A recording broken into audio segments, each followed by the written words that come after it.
Good evening, everyone. I now call the April ordinary meeting of Leeton Shire Council to order. The meeting has been deferred to today, the 6th of May. The time being 6:38. Sorry, my watch is a little fast. Welcome council staff and members of the community in the gallery and those online to tonight's meeting.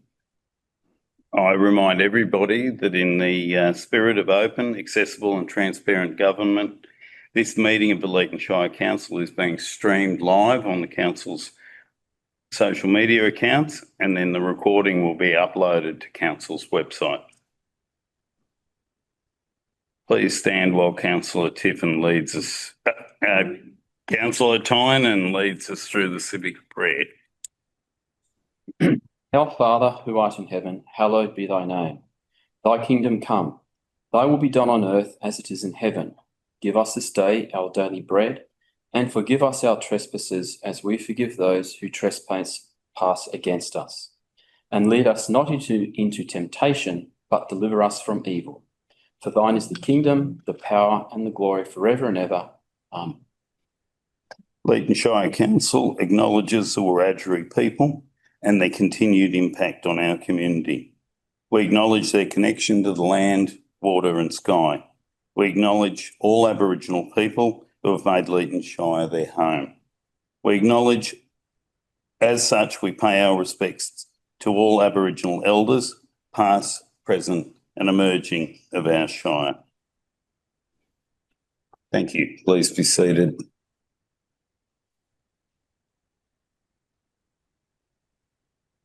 Are there any apologies for tonight, General Manager?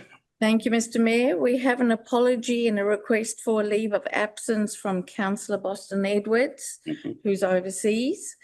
And we also have an apology for lateness from both Councillor Nardi and Councillor Matum. Thank you. Who would like to move and second that we receive Councillor Edwards' apology and request for a leave of absence? Councillor Tynan, seconded by Councillor Morris. I'll put the motion. All those in favour? Aye. Thank you. Motion moved. Next item is the confirmation of minutes from the meeting Tuesday, the 25th of March, 2025. Is anyone prepared to confirm the minutes? I will. All right. Councillor Weston and was it Councillor Tynan seconding? Thank you. I'll now put the motion. All those in favour? Okay. Can see all hands. Sorry. Thank you. Any against? None that I can see. Thank you. Motion carried. Since there are no procedural motions this evening, we will move to item 6, disclosure of interest. Are there any disclosures of interest to be declared this evening? Thank you.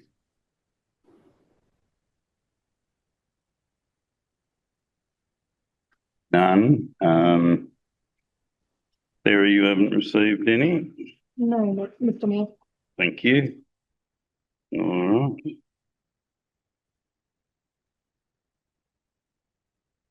We'll move on to the next item.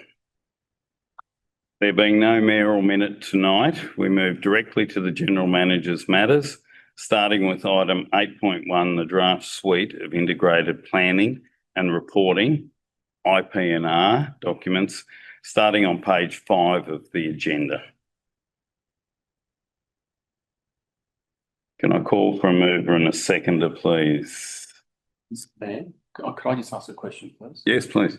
I don't want to, so am I able to ask questions about these upcoming documents after it's been moved and seconded? Yes, you can. I just wanted to clarify. Yeah.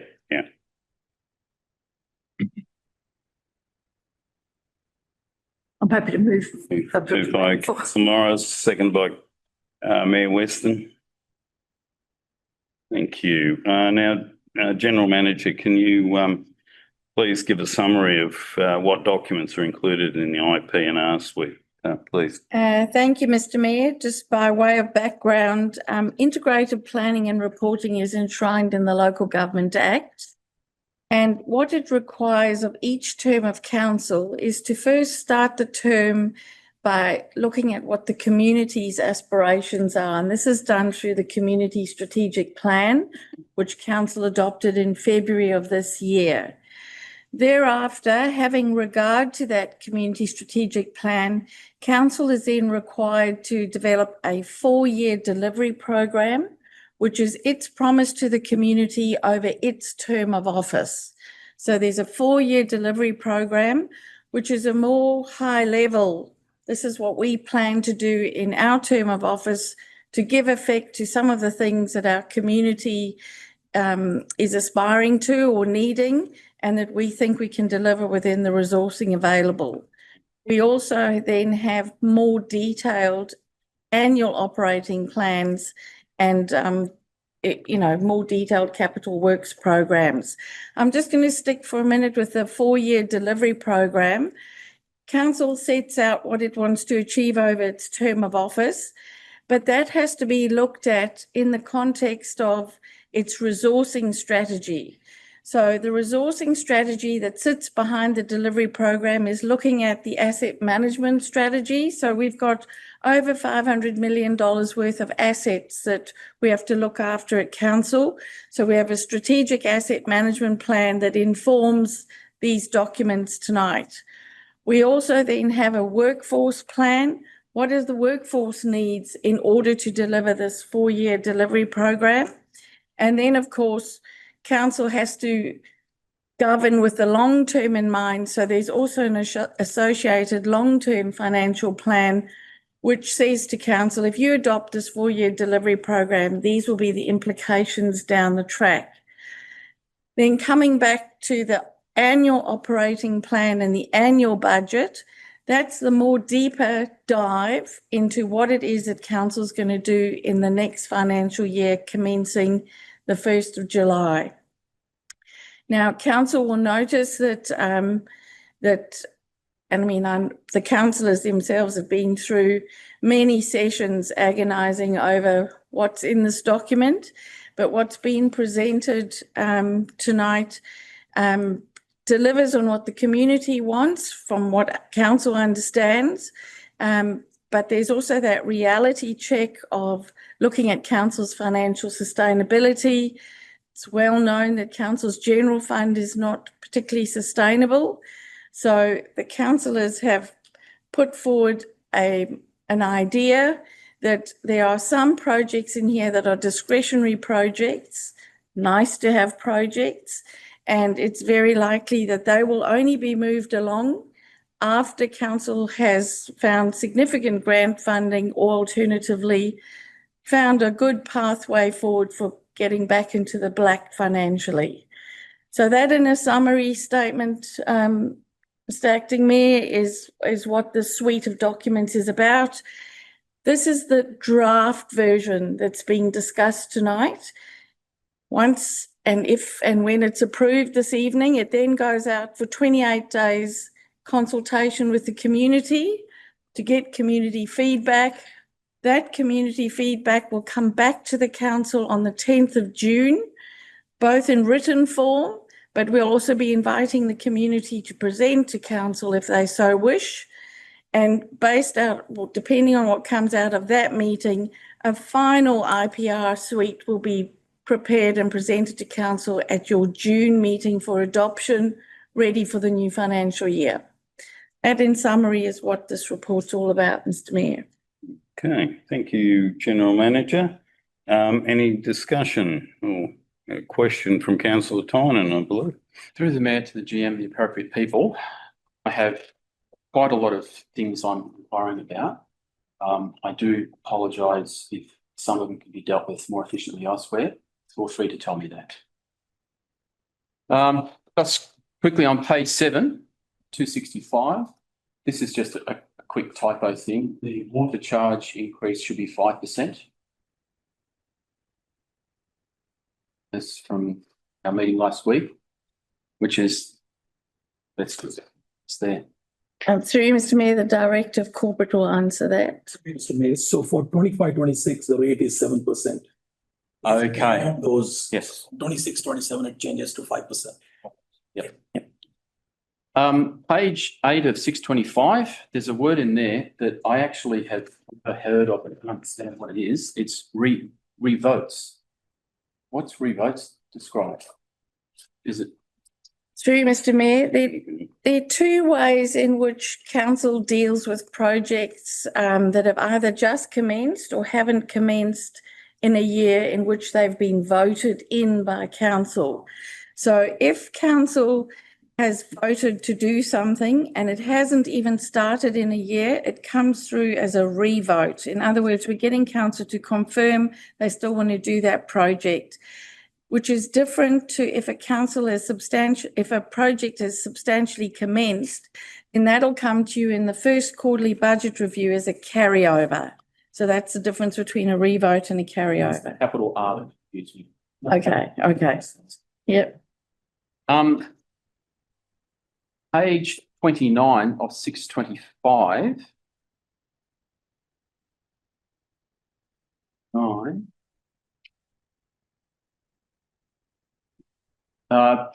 Ensuring council has the right people skills. There was a reference somewhere to here about the culture review. I'm wondering if the culture review has been done and handed on to the council or what's happening with that. Through Mr. Acting Mayor. So I'm sorry. Which point was it, councillor? I can't seem to find it. It's management strategy, ensuring council has the right people skills and there. Yeah. There is a reference to a deep dive into culture review.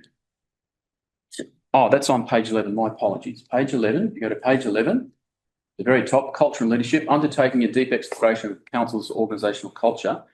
Has that report been finalised and delivered to council? Through the mayor to the through you, Mr. Mayor, the report so there will be multiple reports. A report has been finalised by the DATNA group who are supporting us with this process, and it was very recently presented to staff. And the DATNA group have a workshop geared up for the councillors. They've offered me dates of late May, early June to have an update with the councillors. So yes, it's advancing well. Yep. No, thank you for that. You've still got some through the mayor. questions? The mayor, I've got a whole list of things to tap through. All right, well, So I do apologise, but I went through this quite well. no, as you If you should. drop back to page 9 of 625, it refers to the draft long-term financial plan. The point that I'm going to bring up here with respect to the draft following the LTFP relates to a statement on page 17 of 265. Page 17 of 265. There is the phrase in the second paragraph there, third sentence down, after extensive community consultation.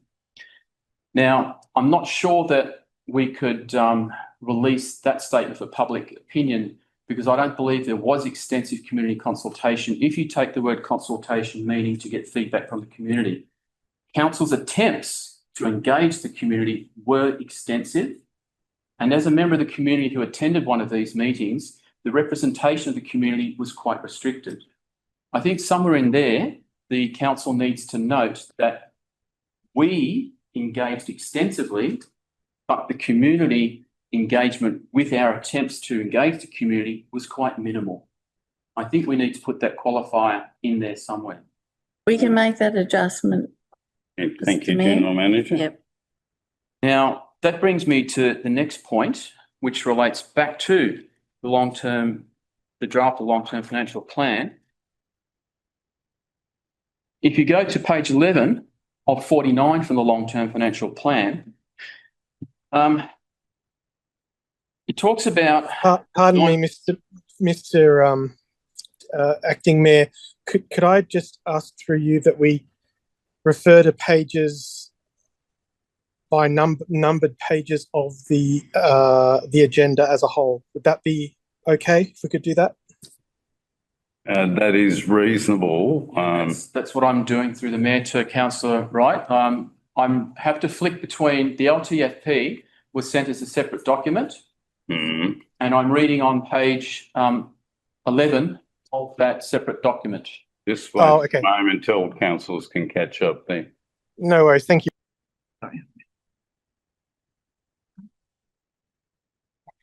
So has everybody found that document? Oh, sorry, I'm just The getting there. separate one, yeah. Get back to home. Page 11, yeah. What I've got here.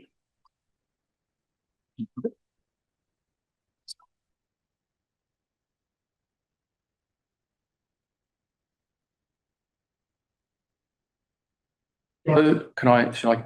Okay, so on the bottom of that page 11, I'll just read the sentence. Across the term of the LTFP, Council has budgeted for the following new loans to fund discretionary projects. I'm just concerned that some of those things in there may not be in line with the statement that is in the introduction to our documents, which, sorry for jumping back, but I'll paraphrase for you with the numbers if you want. We will prioritise needs for funding only on the basis of nice to haves. So I'm not sure that the $9.866 million mentioned there, which has been budgeted for, is really qualified to be in that position. It's a nice to have, okay, but given the small amount of community consultation, I'm not sure that it's appropriate to budget for $9.866 million when a very, very small percentage of the population would be aware of that cost.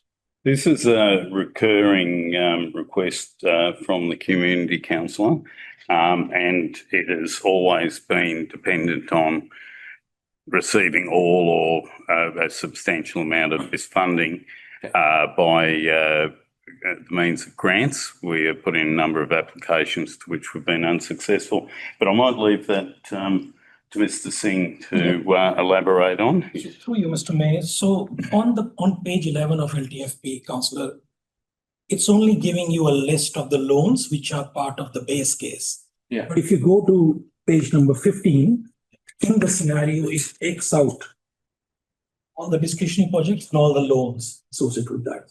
So that's just showing you the comparisons. Through the Mayor to Director of... That's in the alternative scenario. Yeah. For those that are reading the document. Thank you, Councillor Tom. So, yeah, just through the Mayor to Harvey. With that graph that plots that, which is on page 16, 2 case scenarios there, it seems to me that in terms of the community, the base case really should be the red line. I understand it's not, but if we're going to be more prudent, let's start with the red line and add these other things into the budget for the blue line to come true later. So I think I'm just wondering if it's better off if we view the case, the case one scenario as being more realistic. And that if we go ahead with these other projects, that will be the consequence. Through you, Mr. Mayor, I think that's thank up to the council to decide and discuss and decide. So I think we might need some more discussion upon... Well, we did discuss it last Tuesday, Councillor. I'm aware of that, Mr. Mayor, but I am busy like everyone else, and I did ask about this there, and I've just been thinking more deeply about it, which is our responsibility, I do believe, Mr. Mayor. If I can mention just for the record, I was negligent. Councillor Matham arrived about 10 minutes or so ago. Councillor Nardi's just arrived. Thank you. And if that can be noted, please. Okay. Councillor Tynan, have you got more questions? Not on that. If I could just also, so first of all, over the next few weeks during the consultation period, there'll be an opportunity to consider that kind of feedback. I also, if all of these items are being 100% loan funded, we could maybe reconsider that as well, because some of these items would be eligible for grant money. So during the course of the consultation period, the director and the team and myself can consider that feedback and also perhaps incorporate a more optimistic view of grant funding. Not overly optimistic, but there certainly would be some level of grant funding we should be able to get in. Yeah, I might add to that as well. Quite some time ago, and I think it was actually before Councillor Reniker's turn, it may have been Councillor Madam Senior, Council determined that we would not take on any more large projects without substantial or total would be lovely grant support. These are all options, as you've said, but those of us who've been here for a bit longer will remember that. Proceed, Councillor Tynan. Page 44 of 625. Is this still in the long-term financial? This is in the big suite. Okay. Can everybody just go to the main meeting agenda, please? Acting Mayor. Yes, thank you, Mr. Mayor. Yeah. Are we going to debate every line item tonight? We did go through a workshop, and this is going to go for a draft. I'm just asking a question because when it comes back, we'll be able to discuss it more. Yes, well, the whole idea of moving this suite of drafts was that these go out for public discussion. There will be time, that's 28 days, see what sort of response we get from the community. There will be time for a workshop before we approve them in the council meeting. If we decide to change things tonight, we will have trouble meeting our deadlines to have these documents prepared and submitted to local government. So the main emphasis tonight is to put these out for public comment, and then we can drill down further later on. But you're most welcome to continue with questions. So I can bring all these points later. Then I would just, if you indulge me for one moment, I would just like to discuss this sort of implications. Yes. So 2.5.1, the program and annual program of events for the theatre. Page, please. 44. 44. Thank you. Sorry about that. Program and annual program of events for the theatre. I'm given the topical nature of the Roxy and the programming and that sort of stuff, I'm somewhat perplexed and surprised that that does not already exist. Because it seems to me that you can't go and employ people, as is position that occurs elsewhere, if you haven't got a potential program with which to derive some cash flow projections to offset the cost of those employments. Yes. Councillor, I can assure you we have a number of events, educational, entertainment-wise and other, booked for the next few months. It's quite a hectic schedule, but the General Manager is probably better placed to comment on that tonight. So through you, Mr. Mayor, I think this just means that every year there will be a program run for the Roxy. The fact that a program's launched and a program then gets delivered and reported back to you with all the participation numbers would happen on an annual basis anyway. So it'll be rolling, and it's not like it's you only start doing it on a certain date. It's every month you'll be working ahead 18 months anyway. So I think that's the intent of what's written here. General Manager, it may be worth, and you'll do that better than I, just clarifying the period that the delivery program covers. Yes, so the delivery program's for the whole 4 years, and it's basically saying there's a program of events for every year. Sorry. And if you notice there, Councillor, you've got a time frame. The delivery program. Oh, okay, yes. Yep. If you notice there's boxes marked for 25.6, 6.7, 27.8 and 28.9. If that satisfies your question there. We can get a copy of the program going forward for you. There's a number of events. It goes up till December, Mr. Mayor. Pardon I me? think there's events booked in right up until December. That's my understanding. And of course, in December, we'll have a lot of perennial events such as school presentations. There are even events for next Okay. year as well. So it's constantly evolving. Yeah. Thank you. Mr. Mayor, Yes, please. call that quits and we'll move on. Sorry, I'd just like to interject something quickly. So I'm also in agreement with Councillor Tynan that I understand that we just need to get this draft delivery program out, and then we would certainly, it would be a good idea to have that workshop so we can go through and break every section down that we all probably have marked that we would like to discuss. Thank you. Yes. Thank you, Councillor Nardi. Any of our councillors on screen have a question? Councillor Morris has one. Councillor Wright, Weston or Tiffin, anything needs clarifying? No, I'm Nothing from me. I probably just got a comment. Is that yes, it'll go out? Or can you hear me? Yeah. Yes. Yes, good. Yes, that's right. It will go out for 28 days. We will get feedback. Hopefully people get behind and read everything, get back to us. I know Councillor Tynan's worried about people not being asked and looked at our long-term plan, but hopefully that will happen. Unfortunately, I know not everybody will see it, but when it does come back, we all must make an effort to get to those workshops so we can understand what the people are talking about. Thank you. Thank you, Mr. Mayor. Councillor Morris, you've got a question or a discussion matter. Thank you. And I have got a couple of questions and I will hold them over to when that opportunity arises. I just want to comment though, just to clarify on page 58 of 625, just that item. Is everyone on that? I think it's just a typo and I'm just like it amended before it goes out to the public, and it's regarding code 4.9.3, just the biannual Sunrise Festival. I think we're supposed to have it in 25, 26 and then 27, 28. Is that right? Paid people to be on that committee and not. Yes, you're right. In the financial. I was just sorry, that's just something I would hate to, yes. Yes. Well spotted. That's an accountant's eye coming into play there, I think.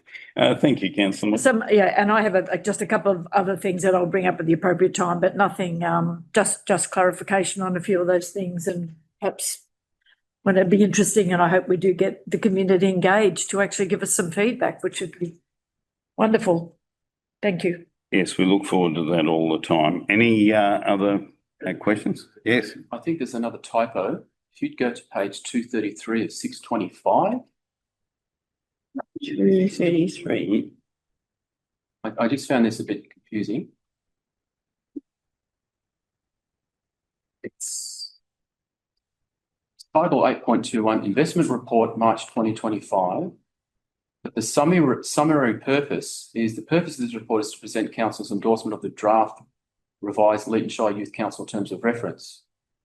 I'm just wondering, is that a sub-function of the investment report? No, that was an error. I brought that to Sarah's attention last week. Is there an updated version being done of that? Through you, Mr. Mayor, yes, the updated version's on the website. Okay. So page 33 on the website, it should say item 8.2.1, which is policy review, April 2025. Yes. And just also to clarify, that item is unrelated to the IPNR suite. Yes. So we will come to it. And we can clarify, but it's not. Is that best clarified at the time? Yes. I think so. Is an exciting. Yes. Thank you for that. Any further questions? Councillor Tiffin, you have a question? Yes, thank you, Mr. Acting Mayor. Is that what we call you tonight? That will do. I just sort of, oh, sir. I thought it might be useful. It'd be useful for me, but maybe for all the people who are watching and listening, to just indicate how these documents will be made publicly available, whether there's going to be some sessions, whether it's just an online on the website and people can go there themselves, whether it'll be in the library, etc. So basically, people would access those. Just it's all online and people can go and have a look Yes. themselves. Yeah, we're not having extra sessions like we did with the CS. I'll go to the general manager for that one. Thank you, Mr. Mayor. So, Terry and Sarah have been working hard on a schedule. So it includes, online, a have your say set of questions, which will happen in, if not the next 24 hours, the next 48. There will be a double page spread in the newspaper. And there are 3 public sessions organised, one in Whitton, one in Yanco, and one here in Leeton. So that schedule of consultation will get put out publicly tomorrow. And the Have Your Say can be found on Council's website for those that are unfamiliar with it. Yes, and we'll make point of alerting you via Terry to let you know exactly what's happening when and when the Have Your Say goes live. But I know I've seen a near finished draft today, so it's ready to go. No, that's great. Thank you. And will there be people on hand to explain things at the public sessions? I assume so. Yes, absolutely. Yeah. Okay. Thank you very much. That's great. Good question, Councillor Tiffin. Acting Mayor, can I also suggest that at the Roxy as well, just mention that when people go to the Roxy session, someone mentioned there or on the screen or something that is out for them. Just an idea. Yes, thank you, Mr. Mayor. That is an idea. We'll do that. So the thing is, we'll wait for the press release on that one. Thank you. If there's no further discussion, I'll put the motion. All those in favour? Anyone against? No, unanimously carried. Thank you, everyone. Right. Moving into corporate matters, and our next item 8.2.1 is the investment report for March 2025, and that starts on page 220 of the agenda. Let's give everyone a minute to find that. Page or whatever. Fairly big reports in tonight's agenda, so let's take a little while. Everybody's right? Sorry, made it worse. Oh, this, yeah. Oh, no, it should. It doesn't. What's going on? Yes. Oh, it does. Sorry. Yeah. Thank you for the 222. Everybody's right to go? Look at mine if you want. Can I call for a mover and a seconder, please, for the investment report? As moved. As moved by the Mayor, Councillor Weston, seconded by Councillor Nardi. Okay, any discussion? Sorry. Thank you for. Question. I've just noticed discussions we've had about the temporary trade on water. Quite an interesting jump there is. I've just noticed from what we were doing 12 months ago, which is quite nice to see. Yes, it's always nice. I don't know, perhaps Mr. Singh might wish to comment on water sales or the general manager. It's definitely much better than Yes. what we have budgeted in the books. Yeah. It's way ahead. The actuals. Yeah, no, I just thought that was good to see. Well, the weather's been very dry and the ratepayers are the winners. So that's great. Any other items of discussion? Anyone online have a question? If not, I'll put the motion. All those in favour? Aye. Good. I can't see any against. Thank you. Motion is carried. Okay, our next item, agenda item is 8.2.2 is the policy review for April 2025, starting on page 233 of the agenda. Now, this is the one that Councillor Tynan referred to before, which will need to be renamed. Do we need to put that into the recommendation or just acknowledge that as an error? Through you, Mr. Mayor, it has been amended and has been submitted on the website. Okay. Just the title has been amended. So it's only that we've downloaded these papers a bit early. That's correct, Mr. Mayor. Okay, thank you. All right. Yes, we need a mover and a seconder. I assume Councillor Nardi's keen on that one. We have a seconder, Councillor Matum. Do we have any discussion, or would anyone like to speak about this? This is a pretty good initiative, this one. Is that Councillor Tiffin with a hand up?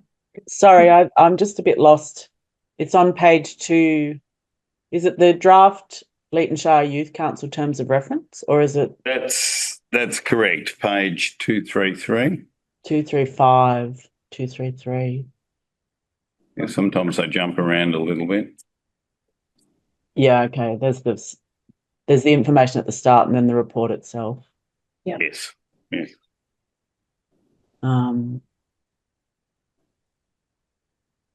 Yeah, I would like to say that the Youth Council is a fantastic initiative, and I congratulate Councillor Nardi. I think it was her initiative initially, and it's been really lovely to become part of it and to watch the sort of young up-and-comings learn about policy, learn about how council works. You know, and we asked them, what would you be interested in? Would you be interested in water and sewerage? And some of them are not sure. I love that bit. But yeah, it's a wonderful opportunity to sort of build skills in democratic processes and governance. Very true, Councillor. We're hoping that we'll equip young people in the Shire for service later to our community, and that's a very, very positive thing. Any further discussion? Through you, Mr. Acting Mayor, at the previous meeting, just thought it might be good to note. Council staff member Maddie Klein, who helps run this meeting with myself and Crystal and Councillor Tiffin, myself and Councillor Maton, Councillor Tiffin, we got some discussions rolling about positions with staff that roll through council and on the roles that they play within council, and we did quite a great little show of hands on what sections of council they would be interested in, and Maddie would arrange staff to come in and meet with them, and every single section and role of council they said they wanted to, I think bar one. So over time we're going to introduce some of the staff into our youth council, introduce them to the students and give them a rundown of how they work their role within council and what they do for the community, because out of all of the things that staff do here, every single child was interested in pretty much everything. So I think that was a really good initiative, and we might get some grow your owns and some things that'll stay around and be interested in council. It's very important to our council that we grow our own. Yes. So if there's no further discussion, I'll put the motion. All those in favour? Aye. Good. Carried unanimously. Thank you. Now, our next item, 8.2.3, is the update report on GOGELDRIE Riverside Park and Facility. It starts on page 242 of the agenda. I'll just give you a moment to get to that.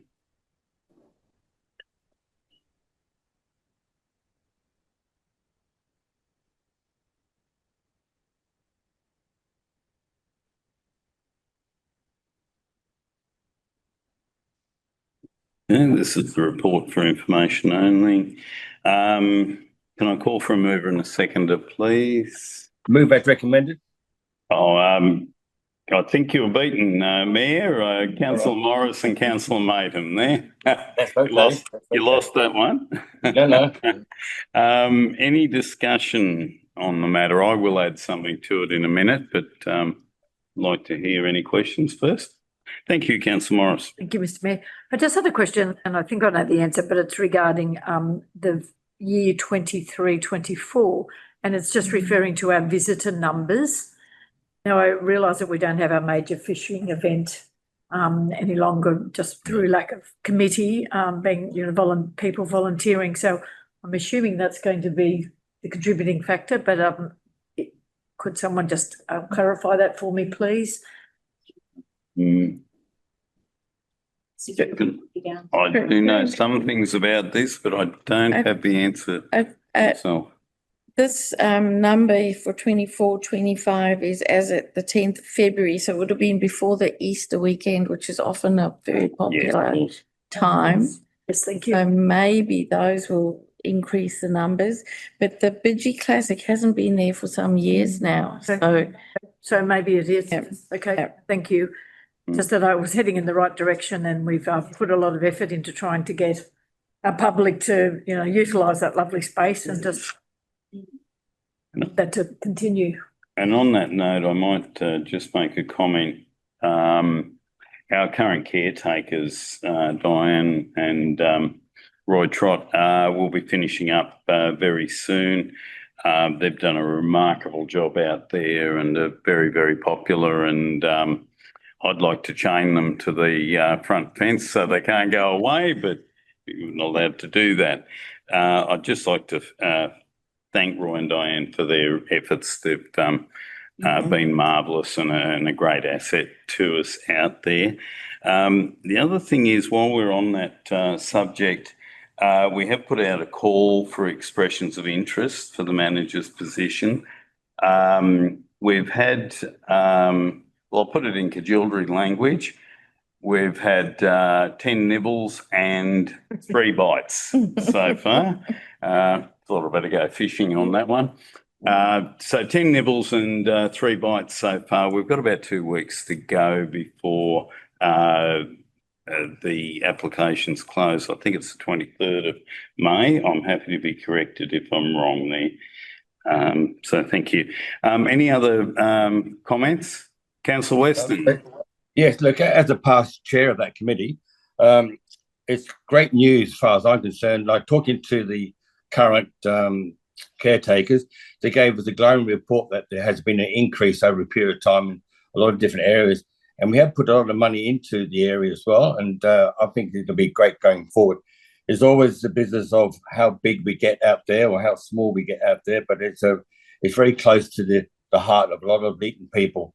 And he also mentioned to us that the people do come from far and wide too, mainly from Griffith as well and Narandra. Just a comment. Thank you. Yes, thank you for that, Mr. Mayor. The financials are certainly looking significantly better as time goes by. If everybody's okay with that, I'll put the motion. All those in favour? Aye. Aye. None against. Motion carried. So now we'll move into economic and community development matters, and our next item is item 8.3.1, the Draft Heritage Strategy 2025 to 2027, starting on page 245 of our agenda. So if councillors are happy to scroll through to 245. We are, as a council, required to have a heritage strategy, and this is it after consultation and some tweaking of our original policy. As recommended, you're going to move that, Mr. Mayor, and was that Councillor Wright supporting that? Thank you, Councillor Wright. Thank you. Is there any matters for discussion? So, Councillor Wright wanted to say something there. Anyone else want to say anything with regard to this? Councillor Tiffin. Councillor Tiffin? Oh, sorry, Councillor, I missed your hand there. You're disappearing in and out of view on the screen. I'm sorry. Councillor Tiffin, you've got the floor. Thank you. Thank you, Councillor Kidd. I just wanted to say that I think it's really positive to see that the updates to the strategy include doing a comprehensive Aboriginal heritage study across the Shire, because I think we have a lot of really deep and rich cultural treasures, really, that it'd be great to, be able to capitalise on and educate people. That's correct, Councillor. There is a big, our commitment is to try and do that if we can source appropriate funding and other resources for that. But yes, we do cherish our Aboriginal heritage. Councillor Wright, you had a question. I just wanted to make a comment that I commend the council staff for their work on this. I think that heritage is something that's easy to have at the bottom of your priority list, because it can seem like there's more important things. And there probably are often more important things, more urgent things to be done, but it really is important because much bigger, wealthier councils than us have failed to renew their heritage strategies and overlays in the past. For example, Melbourne City Council, possibly the second richest in the country. And what happens is it gives an opportunity for a lot of heritage to be lost because there are no longer protections on those buildings or sites. So it might seem like it's something that you can set and forget, but it actually is really good that our council is staying on top of it and valuing it. And I think we all should be appreciative of that. Thank you. Thank you, Councillor Wright. I thoroughly agree with you. Councillor Weston. Yes, look, I know we're travelling at the moment, even Councillor Wright and I, we are travelling, but we've gone to other countries, haven't we? And we've seen their culture and we've seen their buildings being knocked over all the time. And it's very important that we do keep our heritage. I mean, Art Deco speaks for itself, doesn't it? And I'm particularly pleased with the Henry Lawson's mentioned in there as well. So we need to keep we're a very young town, figuratively speaking, but we're doing great work with our heritage. Thank you. Right, Councillor. Heritage is only a small part of what we do, but it is salt on the meal, and it doesn't taste very good without the salt, does it? Any other discussion? Councillor Tynan, you looked enthusiastic there for a moment. Yeah, I'm just trying to figure out the salt on the meal analogy. Still, well, it's very, very tiny, and it's what makes the meal taste good, isn't it? It is. It is a multiplier. I'll just put that motion for the acceptance of that document. All those in favour? Aye. Yes, aye. Carried unanimously. Thank you. Our next item, 8.3.2, is the adoption of the Leeton Housing Strategy Implementation Plan 2025, which starts on page 255 of the agenda, councillors. And for those that are following in other places. As recommended. You're moving that as recommended? That's right. Mr. Mayor? Yep, great step. Great step forward. And do we have a seconder? Yes, seconder. It would be Councillor Tynan seconding that, and if I wasn't here, I would be. It is, I agree with the Mayor. Any discussion regarding this report and plan? Sorry. Councillor Nardi? Thank you, Mr. Acting Mayor.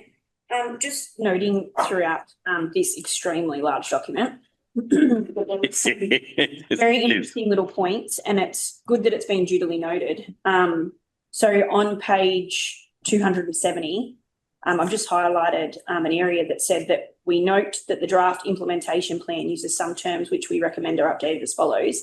And there was some notes here that the some things needed to be updated with the Indigenous heritage Aboriginal cultural heritage, the built heritage should be updated. Like all these terms have been noted to be updated. But there was also just a few little comments I'd just like to make. I just need to zoom my thing out. Sorry, give me a moment. And it was just in regards to some submissions and some comments. So I noticed on page 282 of the document, there was a point that stated 3 points down that the traffic generated from the development within this growth area will most likely utilise the roundabout intersection of Palm Avenue with Wamoon Avenue, the connection of those areas. And I think sometimes it gets a bit lost that people get a bit concerned, you know, that we're going to have massive traffic issues, that the roads are going to need updating, you know, that we're going to have this influx of people. We are a reasonably well-sized town, but you know, that's in a suggested 10-year growth cycle. So I feel like that something like that needs to be viewed over time. It's most certainly okay, but I can't see major negative impact on any of our roads. And that's mentioned quite a few times within the document. And then I'm just sort of noting a few things. And then in some of the submissions, I've noticed, and I thought it was quite interesting, that a lot of the responses to council, to the town planner, that they are really concerned about the flood risk management. And I feel that every single submission basically stated that they really want us to focus on getting that flood risk management plan, the draft concept done properly, because in previous times we've had issues where, for example, the flood risk issues that Lansdowne Estate, you know, are from failing to properly consider flooding in the subdivision. And approval design stages, which could be avoided in the future. So I just want to make sure that we understand, and I know that staff are on top of these things, but it is a good point. And, you know, we need to make sure that we're on top of these things, because these people have given their submissions, and pretty much every single one have stated that that's something that we need to make sure. And I know that we are aware of it, but we need to also make sure that the community know that we are aware of these things, because we want our town to move forward, but we want to make sure that we don't have those flood risks and have those flood studies up to date. So I've just sort of noted a few little things, and this is just in discussion that, you know, we just want to make sure that our, you know, we crossed our T's and dotted our I's, so to speak. Yes, it is, Councillor, and to that end, after the flooding of 2012, we sought and were granted funding for a flood study. Yeah. And we've had a second one since. This is really important, particularly with regard to insurance and things for properties. Director of Operations might like to expand on that. Thank you so much. On two fronts, through the chair. On the matter of traffic, and then added to that also water supply, sewer, for all of that sort of thing from the developments. That's all been taken into account now over a 30-year period. So, yeah, you're not going to have an immediate effect on roads, but ultimately the road network will need to be augmented to be able to accept those further developments. That's all grist to the mill. That's all happening. So there's no real issue there. From the point of view of flooding, we've got a couple of conflicting issues that are arising at the moment. We've got the issue of flooding, and we don't have fast-moving flood water, which is fortunate.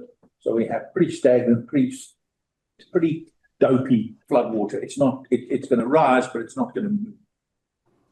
We also have a set of, I'll call them levees. They're not levees, but they act as levees, which are the water channels for MI, where they are raised above the road.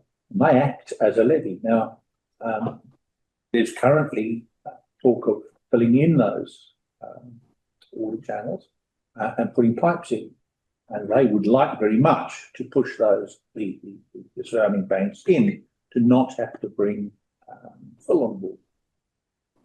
We've objected to that because we've just got the second most recent flood study for which we got funding, very fortunately, and the guys did a very, very good job. The team in my office did a fantastic job in getting that funded, all without me knowing, and all of a sudden had a second flood study, which was great. We're able to talk now to MI say, well, no, there are certain things you can do and certain things you can't do. Yeah. Now we're able to talk to the development as well and say, at this now we're going to need a 1% floor level plus 200 mils or whatever it happens to be, and that way we will avoid flooding almost altogether. There are unfortunately a couple of developments that have already taken place where that has not happened, and we are going to have flooding in those, and there's absolutely That's right. Yeah, very unfortunate, but yeah, I think it's just good to be on the front foot, and as like reading all of these submissions, and I've made lots of little notes, and I think that, you know, we are on the front foot of it, but it's just good to really have that vision and read what they've said. And I just found this document super intriguing. I've got lots of little notes on it, and I'd love to sit down with you and have a chat with you about that if you had some time. But yeah, I'm sorry I've made so many notes. Bear with me, councillors. What's interesting too, through the chair, is the opportunity to have a look at the flood study yourselves. Yeah, that's right. It's an interesting set of documents, and it's an interesting model that they've created. Yeah.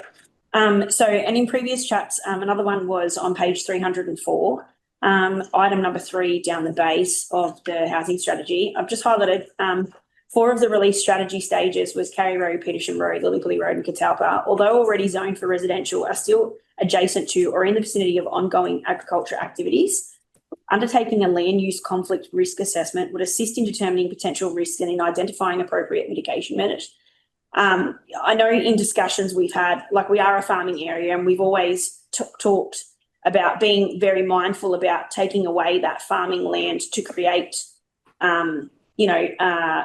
zoning for houses. So I just think that, because we've done this big study and we've prepared all of these applications for ongoing, I think it's at 10 years, is that right? 30 years. 30 years, for 30 years moving forward. I'm just concerned that, you know, in time, will that affect or make a change with agricultural land? Is there going to be something that's going to, I'm just thinking a bit futuristic, is there going to be something that's going to prevent us from having these areas continue on as developments when they are like agricultural land? Not impossible. Yeah. Chair, I couldn't say categorically that they will be, but yeah, obviously the areas that are now currently zoned agricultural, if somebody came up with something that they wanted to put through as a DA attached to one of their properties, you'd be hard pressed. Yeah. But I can also say that there were 7 individual areas that were looked at.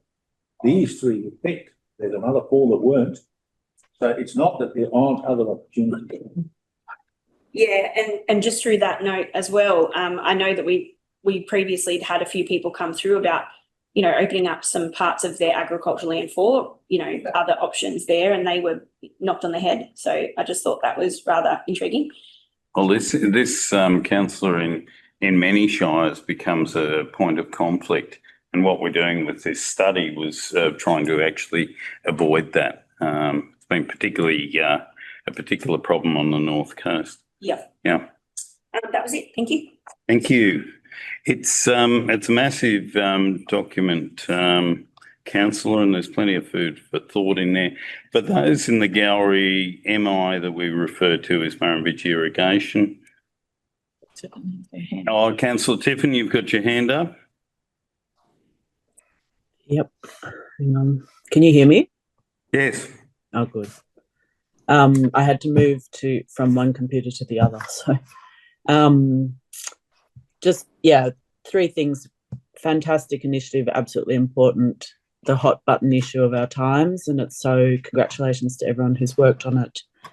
I'm excited about conversations that are unfolding around social housing, and there's a lot of innovative approaches, and I'm looking forward to being part of conversations, and all of us being part of conversations where we can, you know, really think outside the box to make a difference to people's lives and create little pockets of innovative social housing, hopefully, in the future. And one question that might be a bit random for here, but the BROBENAH development, the BROBENAH Road development, is for housing, yes? Councillor, that's the next item. Oh, okay. Are you happy to carry that question? I'd prefer it if you carried that Yeah, question no, over. no. Yeah, I to thought, me. yes, I wasn't sure. So yeah, no, that's fine. I'm happy to wait. Yeah, Yeah, okay. thank you. Councillor Wright, you've swapped spots on the screen there, Councillor Wright, but we can see your hand. I apologise, Mr. Acting Mayor. I take full responsibility. I just note that in one of the submissions from, gosh, was it Water New South Wales? It was Department of Climate Change, Energy and the Environment. They've noted that the Leeton Housing Strategy does not address the requirements of Part 7 of the Biodiversity Conservation Act 2016. Through you, Mr. Acting Mayor, to the Director of Operations, does that mean we'll have to have some other kind of document coming through the pipeline to satisfy that, or more studies or something like that? Just curious. Through the chair, we would be required to do one of two things. We would either be required to do a review of environmental factors, an REF, or we would be required to do, and I will get this wrong, the other one, which is called an environmental impact statement, an EIS. If we are required to do an EIS, that is at least a year and a half's worth of work and requires specific species investigation, whereas an REF could be achieved in as little as 6 months. But it's going to depend very much on which one the department sees as appropriate. But yes, so through you, Mr. Mayor, through Mr. Acting Mayor, so you'll take advice from the department before you. Yep. And we will, through the chair, we will take the demands of the department. Is that something that we would normally outsource? I mean, I know it's very common to outsource an EIS. They are very big things, and there's lots of specialty consultants that do it. Through the chair, in my opinion, yes. I think both EISs are something really outside of the scope of our staff, and in fact, even the big councils will struggle to produce one, and more. That's right. That's my understanding. REFs are less so, but I think that I would recommend that it gets outsourced. It gets done quicker, it gets done more efficiently, and we don't divert a whole lot of our staff to doing something. I do know. So go ahead. I don't know who is speaking. Councillor Wright, I'm just wondering if the Director of Economic Development would like to add something to that. Yes, so Mrs. Evans. Not all the areas will actually have to have any sort of study done to them. So it'll only be the areas that there is actually a biodiversity area. So it will be very minimal when we've looked at the actual mapping and where everything is. So that'll be things that come up in time as we develop, and obviously, this is a plan for 30 years. So things will actually change, policies will change, everything will change in the next 30 years as to what you need to do when you need to look at the biodiversity. So it's, So, Director, the biodiversity may change itself. I just do note that there have been recently koala studies happening through the National Parks Service, and they've been doing nighttime studies down near the river and other areas. So I do think the department takes an active interest. It's not just box ticking. I also would like to know the Director's opinion on the impact that not having our Part 7 of the Act, ducks in a row and compliance, what impact that would have on potential developments happening commercially. I mean, I do worry. I don't want us to be in a situation where an individual developer has to go and pay for an EIS. Director. So through you, Mr. Mayor, it is actually the responsibility of the developer to actually do that. It's not actually council's role to actually do an EIS or a REF. if we were the developers, then we would look at doing the EIS or REF. Director, if I may ask a question of you myself, back to Councillor Wright's previous question. So you're saying it would be areas that were undeveloped, say Crown land or something like that, rather than those that have had a previous use for farming or whatever. Okay. Thank you. Thank you. I just wonder if I thank the directors for their responses. I just would like for maybe us to consider that doing an environmental impact statement or an REF for all of the areas at once. It could be much more economical and it could promote development, anything to make development easier. We're already doing that in other ways. We're already preparing the master plan. We're already moving, looking for grant funding for the infrastructure for those potential housing developments. So I just think this would just be another way to make it easier for a private developer, because there are so many barriers, there are so many cost barriers. Just food for thought. Well, we try and avoid that, Councillor Wright. Councillor Tiffin, you've got a question? Just one comment that occurred to me, just given the results on the weekend, there might be some new opportunities for funding around housing and something to put on our to-do list. Comment noted. Mayor Weston. Yes, I just want to ask a question to Director of Economic and Community Development. I know it's early days, but have we got any nibbles? How did we go with the developers? Are they looking at it and feeling pretty good about that? Or through you, Mr. Mayor, to Mr. Mayor. A bit confusing there. This has been on public exhibition, but it's not an actual policy document yet. So until such stage, we're not pushing anything. I understand. Yeah. Okay. Any more discussion? No? Well, being no more discussion, I'll put the motion. All those in favour? Aye. No one against? Motion carried. And I must comment here, thank you to the staff for securing the funding for this. I know this is statewide a groundbreaking study. I believe it's the first of its kind in rural New South Wales, in the whole of New South Wales. So I thank everyone here for this pioneering work, and I look forward to a bright future in this area. Thank you. Now we move to our next agenda item, 8.3.3, is the planning proposal, BROBENAH Road, starting on page 576 of the agenda. We vote to accept the housing. Yes. Sorry. Yes. Carried unanimously. Councillor Tynan, thank you. So I'll call for a mover and a seconder if everyone's found that. It's on page 576. As recommended. As recommended, moved by the Mayor. Do we have a seconder? Councillor Morris. Okay, any discussion necessary? Is there any clarification? Councillor Tiffin, you had a question on this before. Fire away. We can't hear you. You're on mute, Councillor. Thank you. Thank you.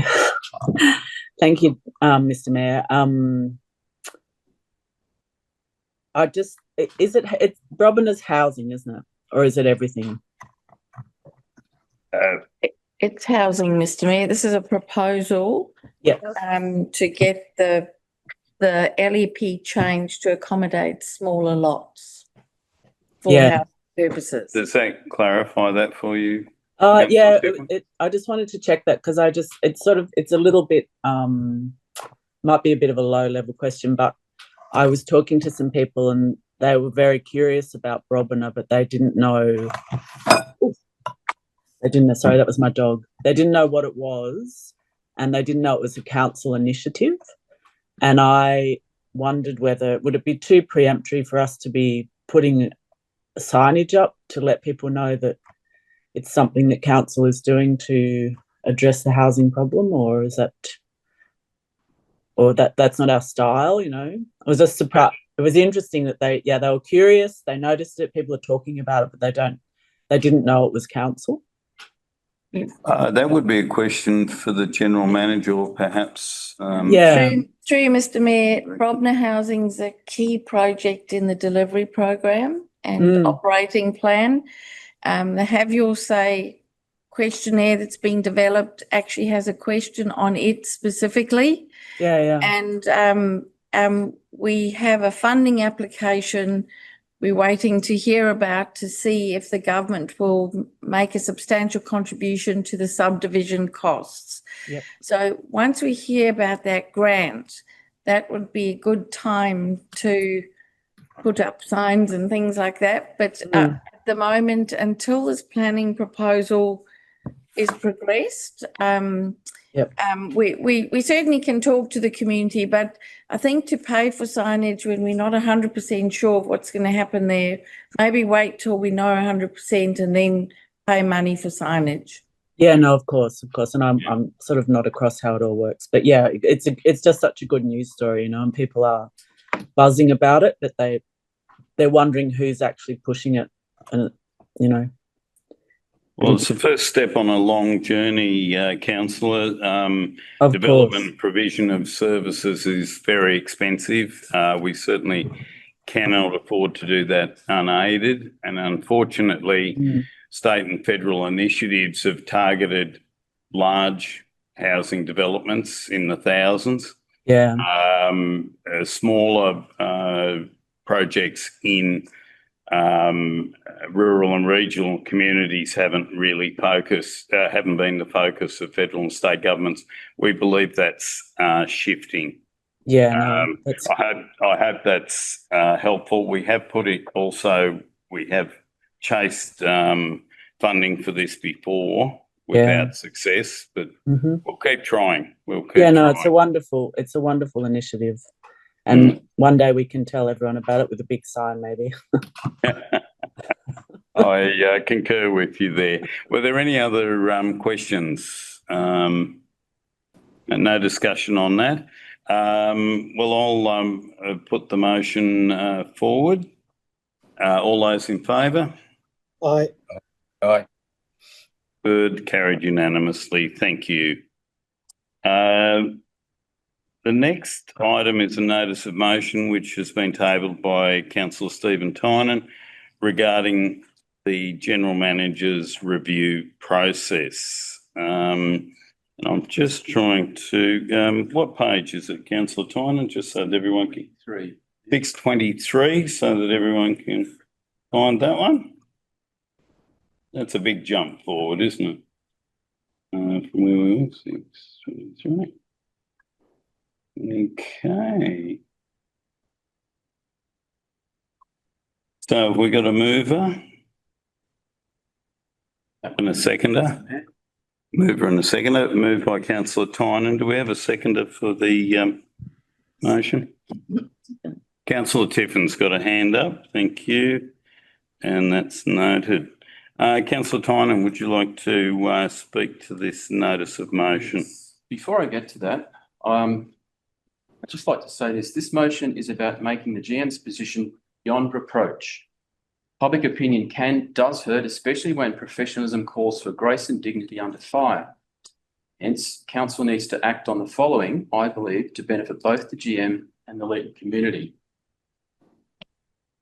So I presume you've all read the background there. I'll just go into a little bit of a rationale. The rationale for this motion stems from the GM review process. From the structure of the committee, there arose, to my perception, two aspects that needed further investigation. In consultation with the Local Government New South Wales and the Office of Local Government, one aspect was deemed to be, by both organisations, to be inconsequential. The other wasn't, and I paraphrase, it could undermine the public perception of the process's independence and integrity.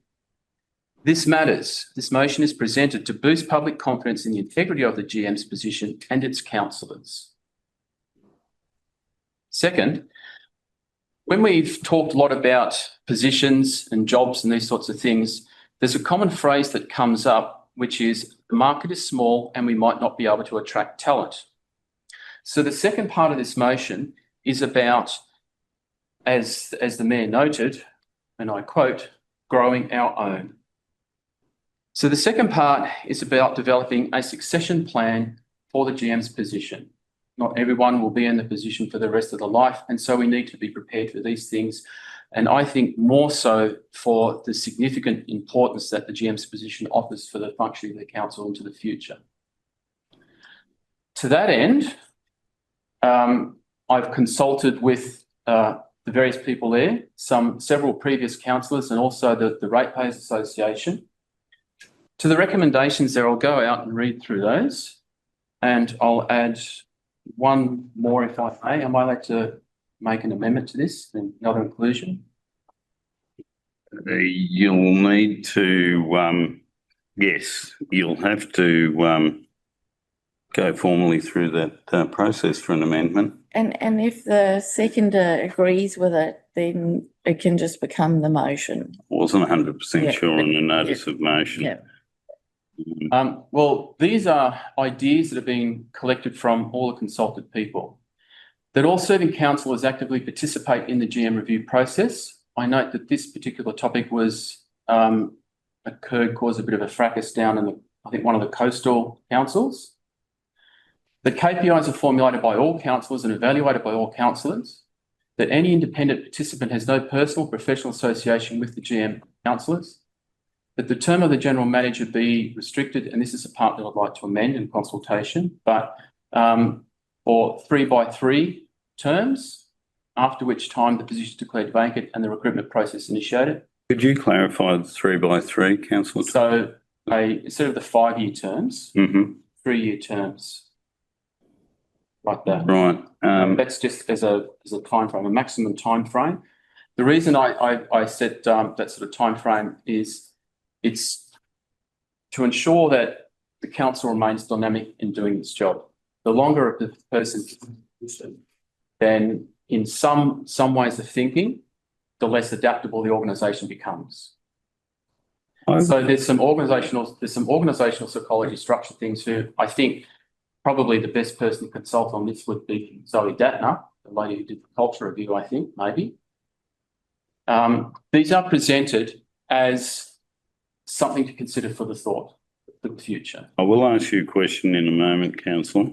You last two items. The GM succession plan be formulated that prioritise tertiary educated, not that you're not tertiary educated, in business, financial and or legal qualifications over non-core governance qualifications. It's my view that some decisions have been made which kind of maybe wouldn't have been made from a different perspective, a relatively different perspective. That the succession plan identifies internal candidates for training and development and prioritises their appointment to GM. That the revised review process maintains compliance with legislative and policy requirements and directs council to update an internal council policy documents to reflect these changes.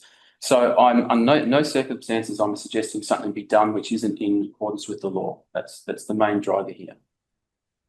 That would be my question, and I'm not, I don't live and breathe the Local Government Act over breakfast, but I'm just wondering if that is actually legal, because my understanding is the Local Government Act prescribes a 5-year term. Anyway, we can think on that. Councillor Maiden, you're finished, Councillor Tynan? I can clarify that, Mr Mayor. Yes. A council can have a contract term of anywhere between 1 and 5 years. Okay, righto, no worries. Thank you, General Manager. Councillor Tynan, are you okay for? Yes, sir. Councillor Maiden to ask a question? Yeah, I just had a couple of questions, and one of them might have been clarified just then in relation to the term. So you're looking at changing point 4 to be restricted to three-year terms, and that's what I was going to ask in terms of, you know, the legality there. Like, how would firstly, one, I guess it could be advertised as a contract, a 3-year contract, but my question would be, why would then someone be necessarily attracted to that And going then to point 6, if we're looking at a succession plan that identifies internal candidates to, I guess, grow our own and think, oh, maybe that's something I would aspire to, why would they be interested if they think that they might only be in that position for a short term? So it kind of would be hitting the nail on the head. They'd kind of have an opportunity to grow, but then hold up. That might be, the rug might be pulled out from underneath them after 3 years. I do understand that with the current situation, like any position, we are reviewing the GM's position, currently, and that's been done a few months ago, and we've discussed that and moved forward. But I just thought that kind of, I don't know if it contradicted. I just didn't think it made sense to grow our own, yet they'd have that opportunity to be promoted possibly, but we might not be here that much longer. We're not accruing long service, sick leave, all those things that attract people, and retention being really important. Councillor Maiden, I understand that. If people think it's better for it to be a 5-year term, I'm not really pro or con that. Yeah. I do see the merit in 5-year terms. I do see the merit in someone's thinking, well, I'm not going to accrue that much long service leave. I understand that as well. I'd just like to highlight these points really are open for negotiation. The main thing here is to start thinking about a succession plan for the most important job in the council. Okay. Can I ask a question, first of all, of Councillor Tiffin?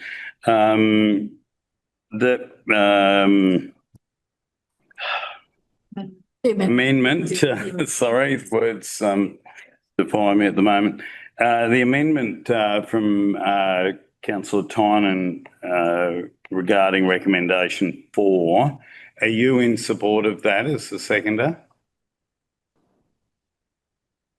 Excuse me. You're muted, Councillor Tiffin. Yeah, sorry. I'm so busy trying not to be noisy. To be honest, I only just heard that the same time as everybody else did. So I guess I probably agree with Steve that I'm open to discussion about it. I can see arguments for both. So we're talking about 3 times 3 or 2 times 5, basically. That's correct, as I understand it, Councillor Tynan? Yes. Yes. Okay. Can I ask another question for clarification? On reflection with from Councillor Maiden's comments, I would like to retract that motion and just leave it at the original 5 by 5. The original 5 by 5. Again, Councillor Tiffin, are you happy with that? Yeah, Sorry, I understand the arguments right for that. Okay. Righto. Mr. Mayor, I just want to point out that I have my hand up. Yes. Now, I'm just wondering, we need to get to a stage where Councillor Tynan, you've spoken for your motion. Councillor Wright, were you speaking for it or against it, or just a question for clarification? I'd like to propose an amendment. Well, we'll need to. I'd like to propose removing the entirety of point 4. Removing the entirety of number 4, did you say? Yeah, because I can support the changes to the review process. I think we all discussed that, and Jackie mentioned, I'm sorry, I've lost track of time, but it might have been weeks ago, it might have been months ago, that it was perfectly fine for all councillors to be part of the review process. And I think that point 3 is already part of our policy. I agree that point 5, very, very important that we need a succession plan. And point 6 is nice if we can make it happen. We'll just point out that we have a relatively small team at the top of the council, and I think I really agree with Councillor Maitem's points about the appeal of the position. And I don't think I have been not this one, but the previous Leeton Residents and Ratepayers meeting, and where we did discuss this, I said then that I don't support this particular part of it, the restricting the number of terms. I don't see that as a valuable change to the way we do things, because if you've got a good general manager, you want to keep them for as long as possible. I wouldn't like to have to be forced to find someone else when I was happy with the one we have, and I am very happy with the one we have. So, but all the other things make perfect good sense. So I would definitely support a motion without number 5, without the point number 4. Okay, I just need some clarification here. Where do we go? We have to call for if there's a seconder for that motion. Right, so Councillor Tiffin's got her hand up. I was just going to ask a question. Yes, Councillor Tiffin. Because we're going to get tangled up in moving the motion and then moving amendments, aren't we? But as to what Nick was saying, and, you know, my understanding of restricting the time is sort of, I mean, I'm not an expert, but in my experience, it sort of brings it in line with other kind of large organisations where there's a set tenure so that things stay fresh. But also, if we've got a good general manager and we say 2-year terms and then it's a spill, are we saying that they can't reapply?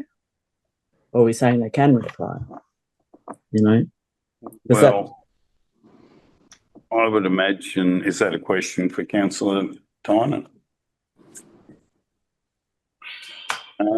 Now, if we're going to make an amendment, we're going to need a seconder, otherwise the amendment will collapse.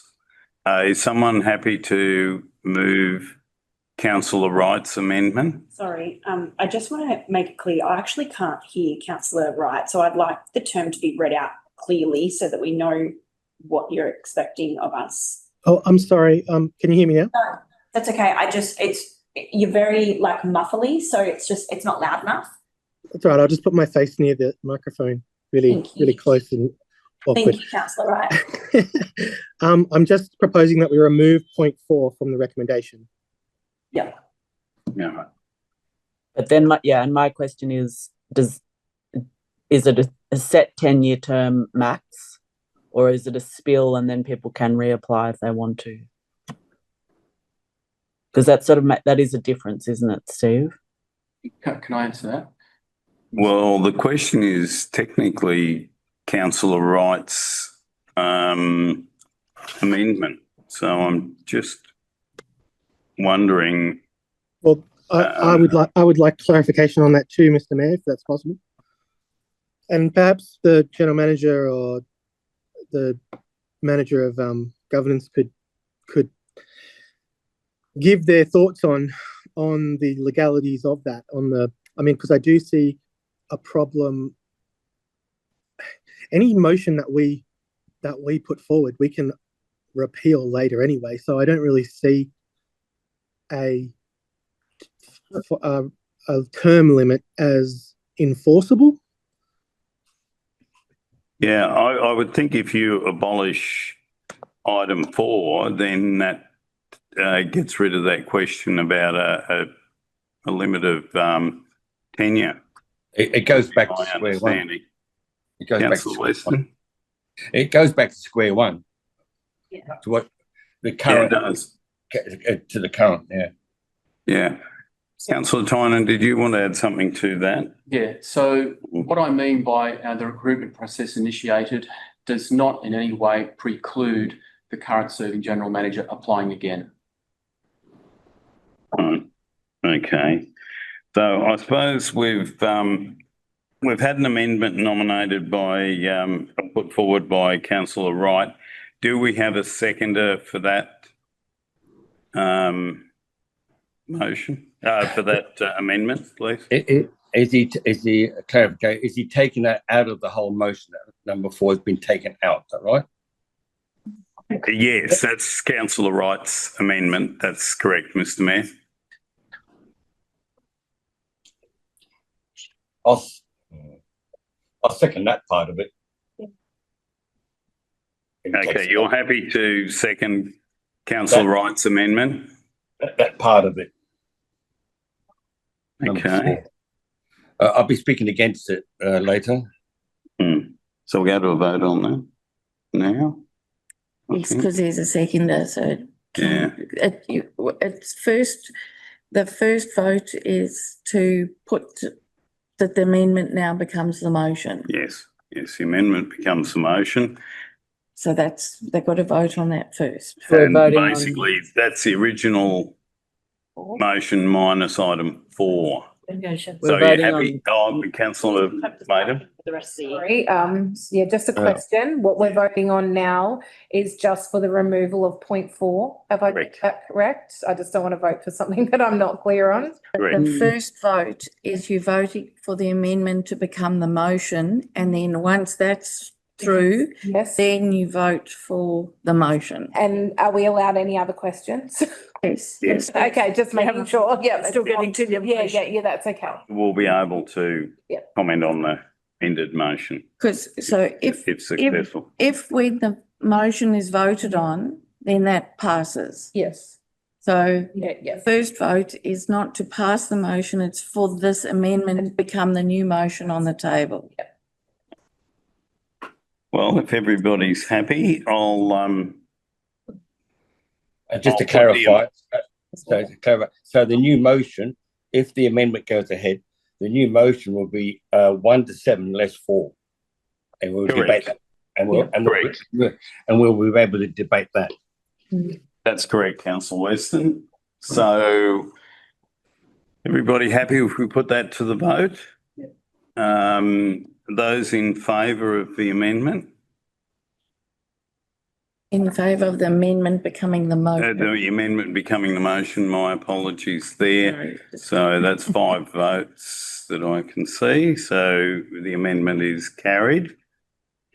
Now, we're going to then debate The amendment. the amended motion. That's right. Okay. Anyone have any more questions, or would you, Councillor, I can't see any hands up. Councillor Tynan, did you wish to speak again for your motion? Notice of motion? Thank you. Am I allowed to speak? The mayor's hands up.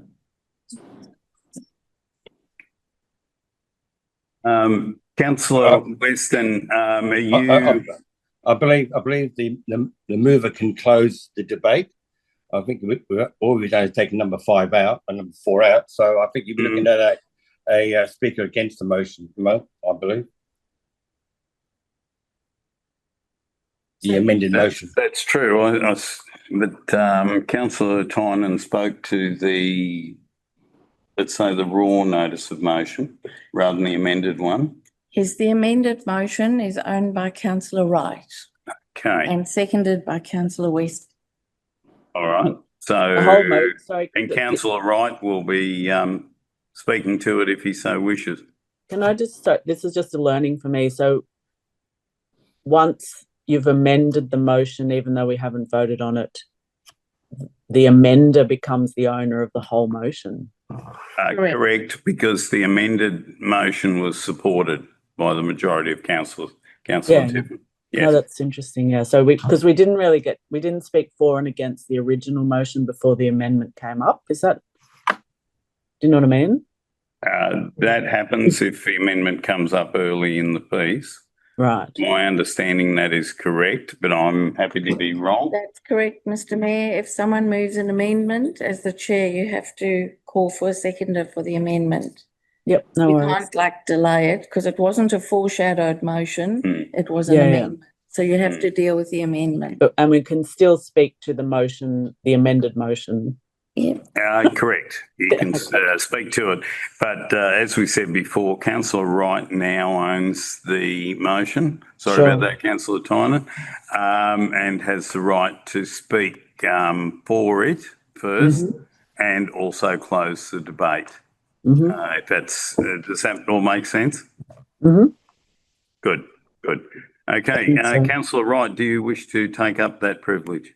I think I spoke already about all the remaining points. So I'll happy to open the floor to other commenters or speakers. All right. Councillor Nardi? Thank you.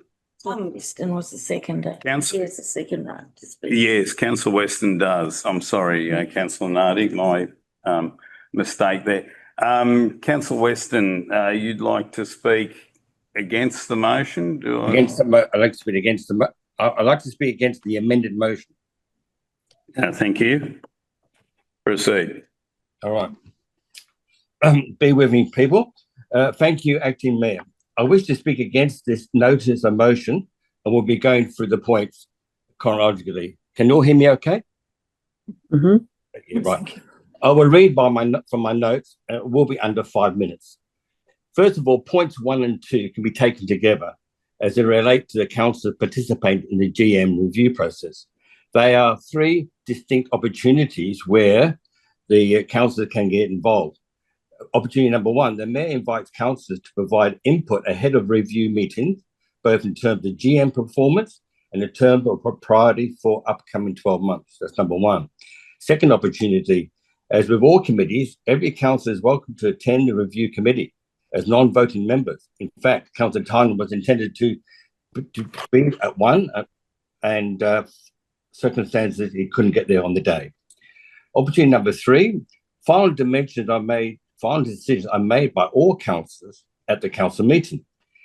Anyone who misses a step 1 and 2 has yet another chance to have a say and participate in the making of the final decision about the GM performance, numeration, and contract terms.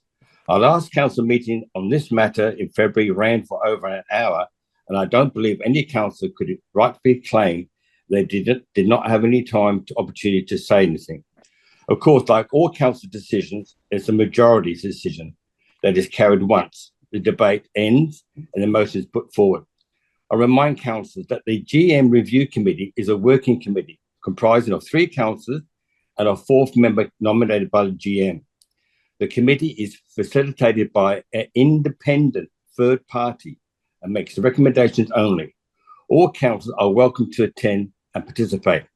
It has worked this way and worked well for several decades now across multiple GMs. I see no reason to change this and is quite confident in this system. Number 3, that any independent participant has no personal or professional association with GM. This goes without saying. We already have a code of conduct that deals with this. If in raising this point, there is an intended innuendo that the independent person we have facilitated the GM review meeting has a personal relationship with the general manager or a councillor or a committee, I wish to refute this strongly as the chair of this particular committee at the time. Did not happen. Never does. Otherwise, there is no need to even raise this as a motion part. Imagine a total council, a total GM nominated by an independent body or whatsoever. Crazy. Number 4 has been taken out. That's great to see that. Now, taking points 5 and 6, which is about succession planning. This is always important, but again, it is not our place to determine what a future council might consider its main technical requirement at the time. Councillor TYNAN suggested in point 5 and 6. But the Local Government Act is very clear: when recruiting a new manager, the position must be advertised in a manner sufficient to enable a suitable, qualified person to apply for the position, section 348. Further, councils must ensure that the appointment of a general manager is made using a merit selection system, section 349, and equal opportunity principles must also apply. Needs change over time, as you know, right?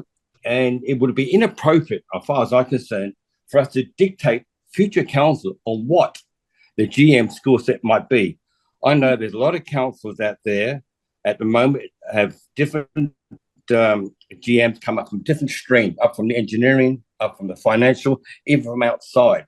And they're all very good councils and they're all working to the benefit of the community. So you're actually hamstrung a future council. It's not right. In regard to growing our own, which we strongly support, I know there has been and continues to be a lot of investment in staff training. and succession planning at Leeton Shire Council, which we welcome, of course. But you can spend a lot of money and nominate people and try your best, but they can leave anytime they want to leave, and vice versa. So yes, go about doing that, but you're not going to be guaranteed that that person is going to stay and take on a position. Keep going with growing around that. I agree with that. Lastly, as Councillor TYNAN says, that goes without saying. That is how it's happening, that we maintain the legislation policies. In closing, I remind Council of the importance of having a good working relationship with General Manager. Look, I thank you, Chair. Look, this motion was put forward based on the confidence of the selection of the General Manager going forward, now and going forward, I take it. I think we have a pretty good system as is. You're changing things for the change's sake of changing, and I'm going to vote against this particular motion and carry on as have been in the past, and future councils will make their own decision when and where and how they go about changing their GM. Thank you for your time. Thank you, Mayor Weston. Now, Mayor Weston's spoken against the notice of motion. Have we got someone who'd like to speak for the notice of motion? Councillor Tiffin, thank you, and you are on a time limit as the Mayor was. Thank you. You'll need to unmute.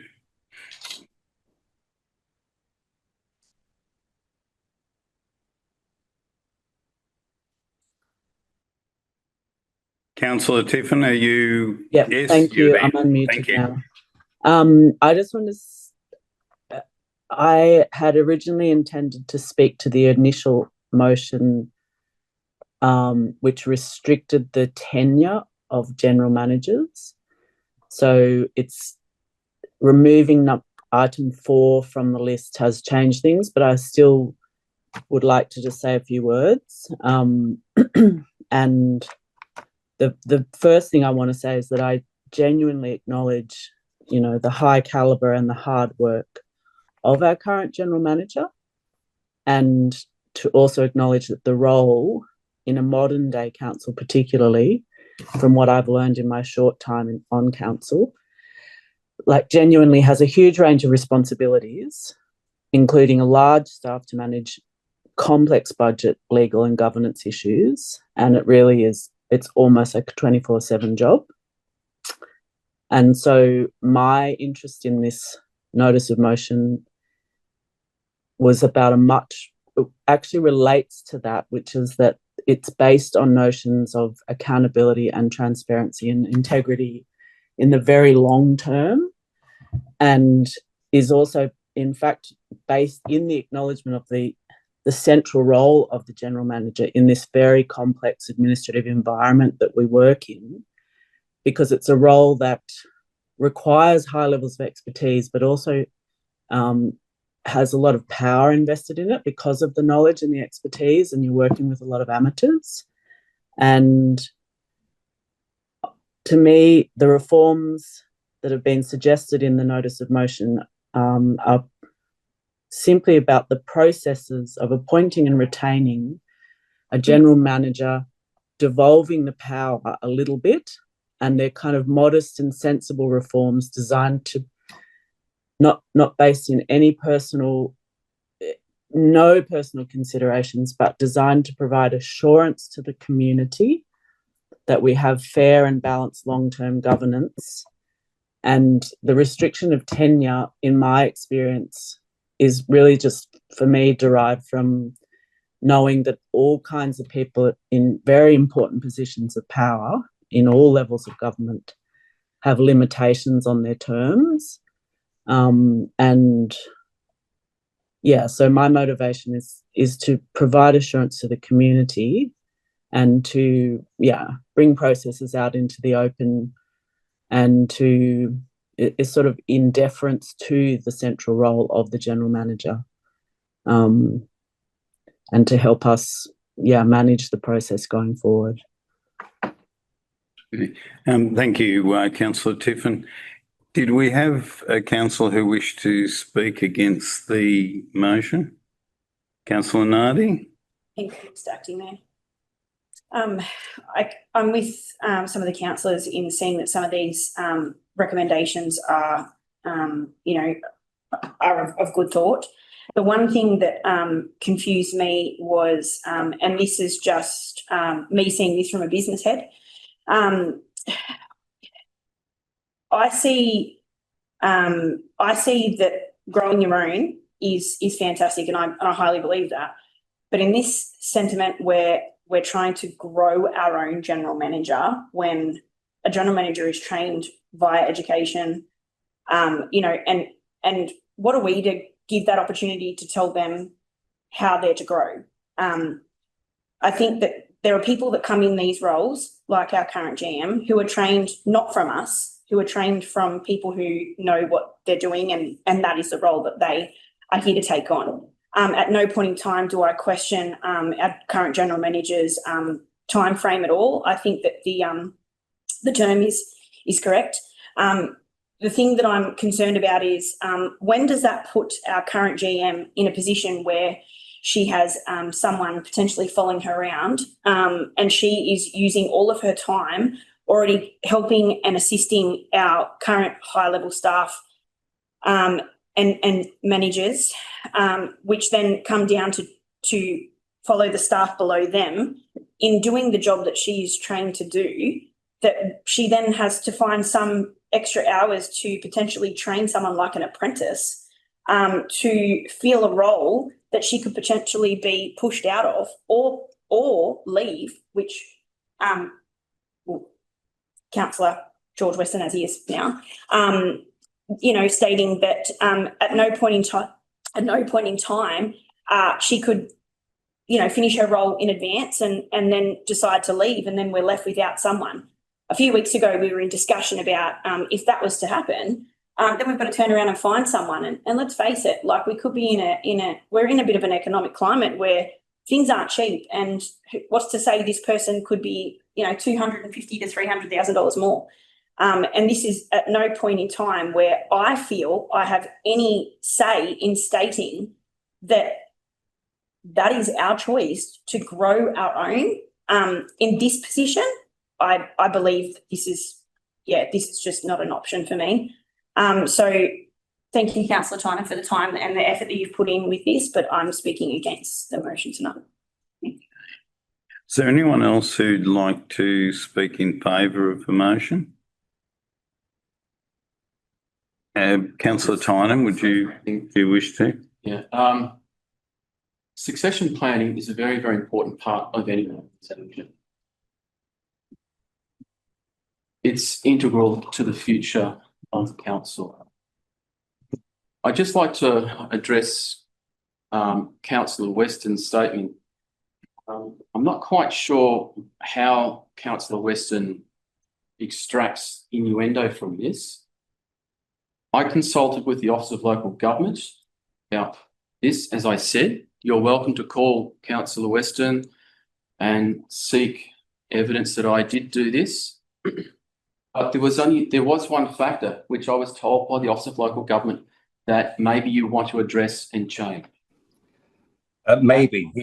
I rang also and he said the same thing, maybe. Yes, that's probably Councillor Weston, you're interrupting Councillor Tynan. Councillor Tynan, you've got the floor. My apologies, Councillor Tynan. My apologies, Councillor Tynan. All right. So, to Councillor Weston, I completely and utterly reject your accusation of me doing anything nefarious or casting aspersion upon anything. I think that's fantasy, Councillor Weston. I do understand all the arguments that have been presented. This is about the future. I understand Councillor Nardi's concerns, but I think we do need to do something in terms of a human resources policy to hedge our bets against the difficulties of the future and just be prepared for the future and not take the market that's given to us on a platter. I think we can be far more active in dealing with our future structure of the council. So I do support these. I think they clearly will need more discussion and analysis and fine-tuning. But I think it's a valid and a worthwhile motion as it stands. Thank you, councillor Tynan. Now, councillor Wright has the right of reply. I'd like to close the debate, Mr. Mayor. Anyone else like to speak against it? Councillor Morris, and then councillor Wright, you can finish up then. I just have to have it Yeah, if anyone still wants to speak, that's fine. Yeah, well, it's protocol that we have for and against and equal opportunities. Thank you. Well, thank you, Mr. Mayor. And thank you for the motion that we're debating this evening. Just a couple of things I wanted to just add some points to appreciate our Mayor, Councillor Weston, and the points he raised. We do have ample opportunity as it is to actively participate in the GM review. It starts at the beginning when we put our hands up to be on a committee. When we're first elected to our term of council, we give our expression of interest of what committees we sit on. That then comes to council itself, and we actually vote on it in one of the first meetings, monthly meetings when we come together. So there is an opportunity there for any councillor that has particular interest on this committee to be involved. Along the way, as our Mayor did indicate, he put out an email and an expression to us all if we had points that would like to be raised or any queries during this review process to be raised at the time of the General Manager review. I feel there was ample opportunity. Again, we have an opportunity to attend the GM review process. I have sat on a number of the GM reviews over my terms of council, and there's always been opportunity for any council to turn up, of course, indicate their interest and turn up during that process on the day. There is another opportunity again then when it comes back to council to be voted on. So I do feel that councillors have ample opportunity to be aware and part of this review process. I feel the review process is carried out by an independent participant who does have professional experience and association with local government. I think local government is it is a bit unlike any other business, and I think you do need some expertise within that local government space for them to understand and for them to help us as councillors. We certainly are not skilled in all areas of council, and as a GM, we're expecting that role to be. Just think of the magnitude of expertise that's required in this role. Whether you've come from business or accounting or a legal background, you've got governance, you've got town planning, you've got engineering, civil, water, sewerage, you've got WHS and employment. There's a whole range of skills. So you do depend on, to a degree, even though they act independently, for someone in that professional local government space to be a part of the review process.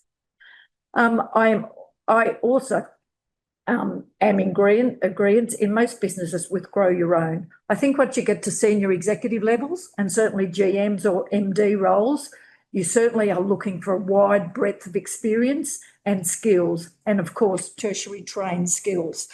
I think in the council of our size, it would be very hard, and we're only a small council with a small, to give them the breadth of experience to need, as I said, to oversee all these areas of what our council business is.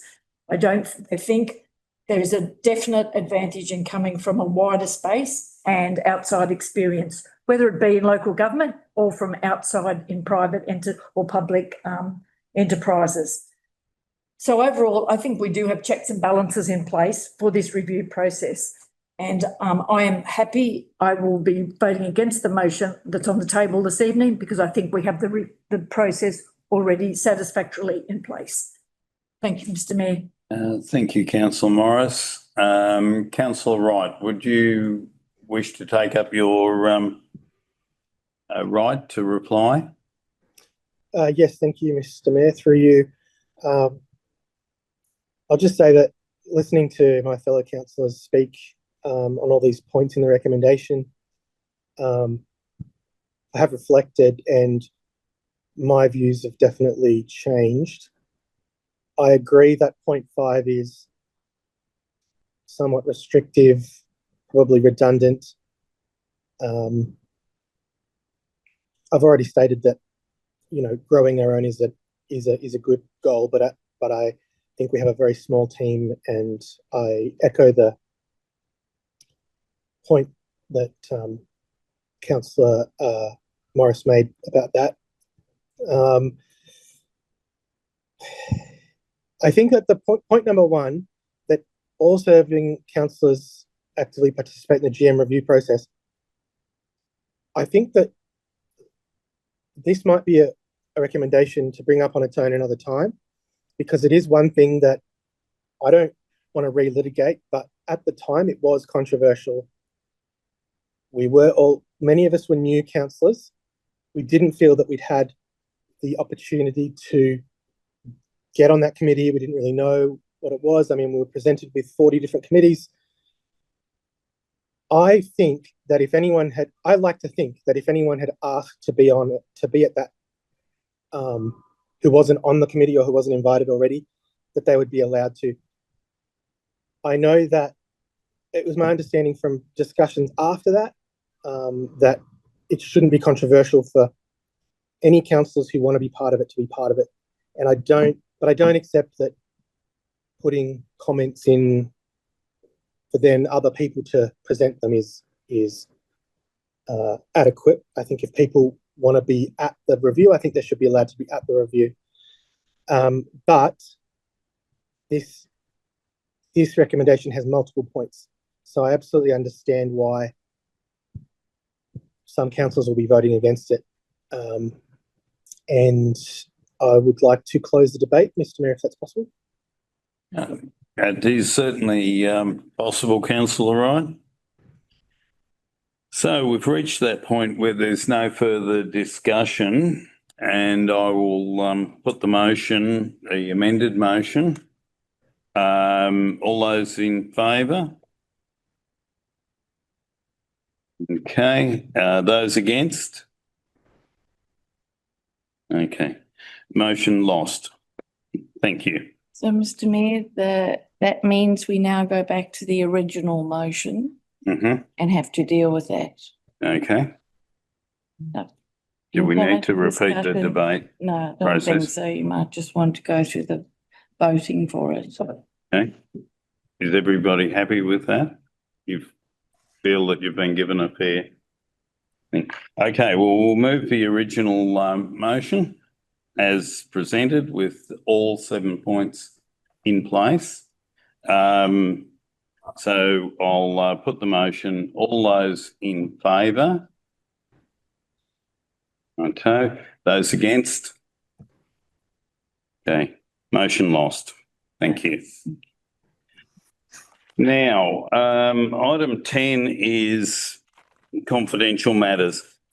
If agreed, we will move into the confidential part of tonight's meeting for item 10.1, the Leeton Sewage Treatment Plant Tertiary Ponds redevelopment tender. In accordance with the Local Government Act of 1993 and the Local Government General Regulation of 2005, in the opinion of the General Manager, the following business is of a kind as referred to in section 10A to C of the Local Government Act 1993 on the grounds that the report contains information that would, if disclosed, confer a commercial advantage on a person with whom the council is conducting or proposes to conduct business and should be dealt with in a part of the meeting closed to the media and the public. Does anyone agree with dealing with this matter confidentially? You do? Oh, sorry. Did you say disagree? Does anyone disagree with dealing with these matters confidentially? No. Okay. You surprised me a little bit there, Councillor. Thank you. No, in that case, I'll call for a. Oh, Going to. Need to go into yeah, I'll call for a mover and a seconder to go into confidential business. Yeah. So, Councillor Mayhem, Councillor Weston, seconded by Councillor Weston. Okay. During the closed council, there was one resolution that was passed, and the General Manager will now read out the resolution made in closed council for item 10.1. Thank you, Mr Mayor. The item related to the Leeton Sewage Treatment Plant and specifically Tertiary Ponds redevelopment. It related to a tender, and the resolution of council is that council accepts the tendered price submitted by Boot Civil for a total contract value of $228,569.44, inclusive of GST, and authorises the Mayor and General Manager to execute all documents relating to the contract between Leeton Shire and Boot Civil. Thank you. Righto. Thank you, General Manager, and thank you, councillors, for a constructive ordinary council meeting. Before we officially close tonight's meeting, we will go around the council chamber table in case any councillors would like to briefly advise on any particular councillor activity they've participated in since the last meeting. I might commence with the councillors online. Councillor Weston, did you wish to speak to anything? Not really. Two things actually. The opening of the Penny Pence and the Festival of Festa, that was fantastic. Really good community get together. It's really great. The rest of those things I'll comment on later. And thank you very much for looking after the hot seat for a little while. It's a pleasure. And thank you all those councillors who've helped out over the time I've been away. Thank you very much. I mean, I'm back in Sydney on Thursday morning to go to the country mayors meet at Parliament House. Thank you. Oh, best of luck there, Councillor Weston. Councillor Wright, did you have anything you'd like to add? We might. Oh, are you back? Good. Yes, hi. Look, I won't list all the things I've done. It would be here all night. But I would just like to point out that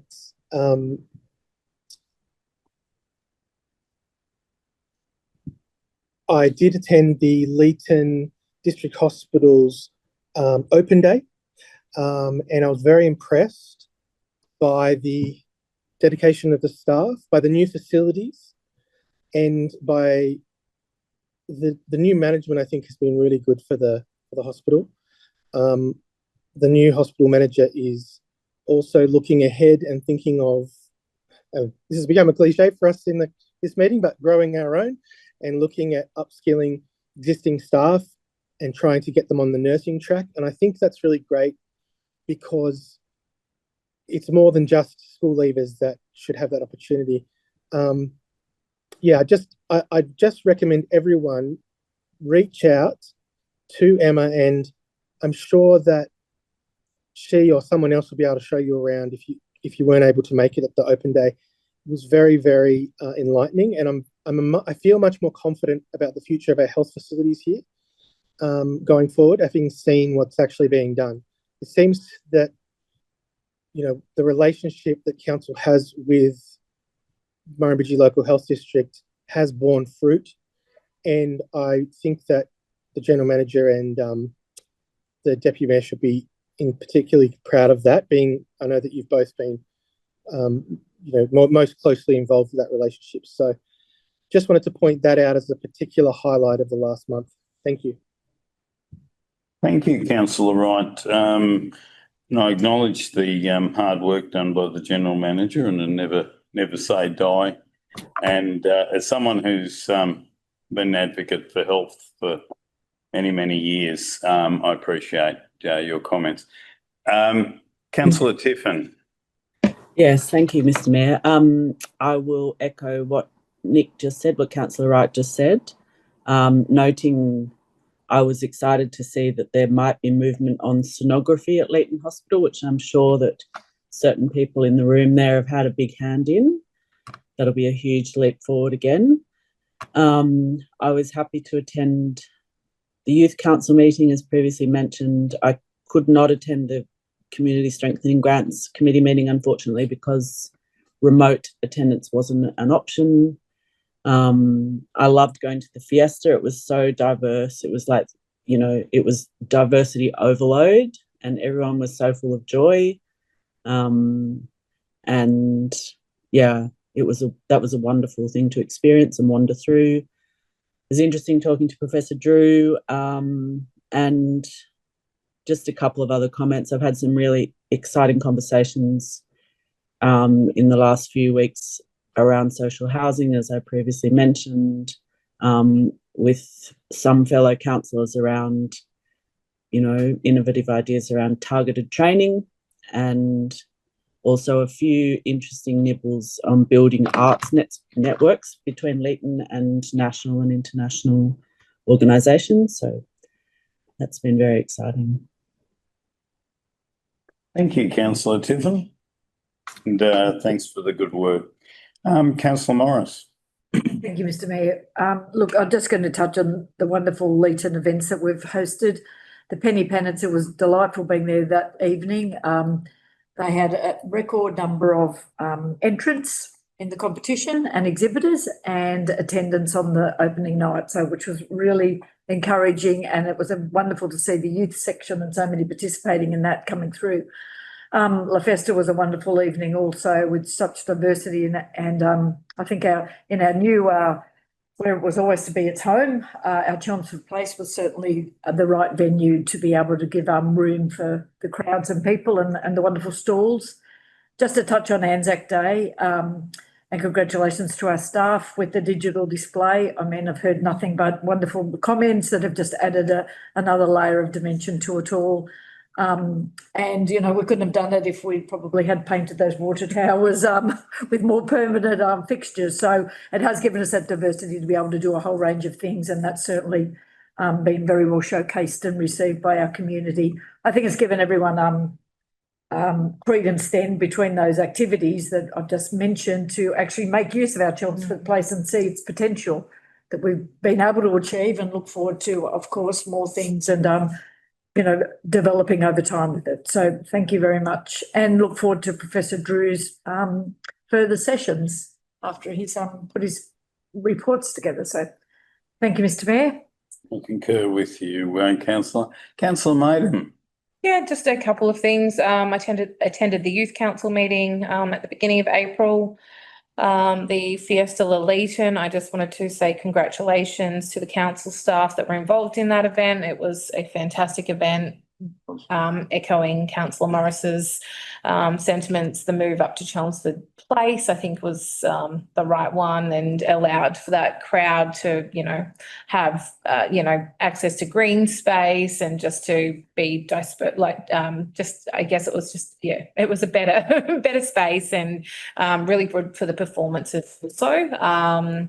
So yeah, well done to the council and the multicultural group on that one. The session with Professor Drew I found really interesting. He's obviously very engaging. That helps when we're talking numbers and those sorts of things. So yeah, it was really good to attend that. I attended the Anzac Day commemorations, as well as the Briggs Cup at the skate park on the 26th. Another great event put on through the council. Obviously, there was a change of date this year, and that was based on a few different things. One being that it's hard to get volunteers on the Easter weekend. Was a really good event, but it was noted that the attendance I noted just was down, I thought, substantially. And I spoke to a couple of the volunteers involved, and they stated the same, but they also said, change of date might have been because of what they'd suggested also, but that can be something that we can look at. There was still a good mix of kids and different ages participating. I think it was probably just tricky because it landed at the end of the holidays there, where there was still sports and things like that on that were conflicting, but still, all in all, a great event. And I just wanted to say thank you to those volunteers that were there on the day, giving up their time. And that's all from me. Thank you. Thank you, Councillor Maiden. Councillor Tynan. Got out of bed very early, went to the Dern Soil service, back to bed. got up, went to the second service, was a bit more refreshed. Had several chats with President Drew. Interesting. The Festa, I went from Mosey through there. It was great. So I can't really say I spent much time there. Those sorts of things aren't my cup of tea too much, but it was nice when I was there. I thought that was great. That is pretty much the extent. Good. One question, you know the face-to-face training things that we do? Yes. Can they be included in this? We, as a habit, Is that council job thing? It's deemed to be part of your normal council duty. yeah, That's Yeah. it's in your job description, so it's probably a little outside of that, that's what I. and not meaning to restrict you at all. Yeah, in that way. Well, thank you, Councillor Tynan. Councillor Nardi, Thank you. you've been busy. Yes, I have been. I also attended and chaired the Youth Council meeting on the 7th of April with Councillor Madam and Councillor Tiffin. I also attended the Penny Pennies art show on the 11th of April with several other councillors, Councillor Morris, Councillor Weston, Councillor Kidd, myself and the GM. Great night that was. It was really great to see the numbers increase this year. I also had some friends put in some artwork and they've done really well with that. So that was a nice sentiment, just supporting her, and great and upcoming little artist. Great work that the museum and the staff put on for that event. It was actually really buzzing in there. So kudos to them for a great little event there again. On the 12th of April, I attended the Fiesta La Leeton. I just want to clarify, it's not La Fiesta because everyone keeps calling it La Fiesta. And yeah, that was a great night. I do agree with previous councillors that it was a better idea. Obviously, in time, we were going to put it in Chelmsford Place. It allowed people to spread out, have more seating options, utilise the grass area. Good to see lots of families and different cultures and nationalities. The food was pretty on point. So thank you to everybody who organises and attends that event. It's such a great little event. I also attended the Professor Drew briefing councillor session that we had here. He's an interesting fellow, and I think that what he's going to do with our report is going to be rather intriguing. So I look forward to that. On the 25th of April was the Anzac Day commemorations, and I actually attended and walked through the parade as a council representative with one of my youth council children, and we walked the parade together. So that was actually quite lovely, and thank you to Maddie Klein for prepping and organising us with a sign and letting us know what we had to do for the day. So that was great, showing some good representation from the youth council. I think we have a photo, Mr Mayor, coming with two of those council representatives that Neil McLeish took on the day. Mm-hmm. On the 29th of April, I also attended the internal training council session up here. And then on the 1st of May, we had a very, very lengthy discussion with the Community Strengthening Grants meeting. This year we had the highest number of applicants we've ever had, which was 15. It's such an intense back and forth meeting, as you can actually say. You know what that was like, because you attended in lieu of Councillor Tiffin not being able to make that, and also Councillor Madam as well. So thank you very much, and I'm sorry, I hope we didn't scare you, but that was pretty full on. I think you did scare me, actually, Councillor. We've got a really good system happening, and I just want to commend Maddie Klein and obviously Michelle Evans for the hard work that we put in for that. And it's really good to see that we do have lots of good community groups and some new ones applying for some community strengthening grants. And then, of course, just over Easter, I think I was everywhere every day of the week. The weekend of Easter, whether it be at the Leeton Hotel for the beautiful lunch that they put on, the buffet lunch, and also the open gardens. Amazing amazing work done there by the local people of Leeton and their community gardens. So congratulations, and let's keep on keeping on, and let's bring in the new year of next year. Your financial year? No, let's bring in the new year for next year, when we welcome back the Sunrise Festival and all of the events that come from there. Great. So, thank you very Yes. much. Busy time ahead.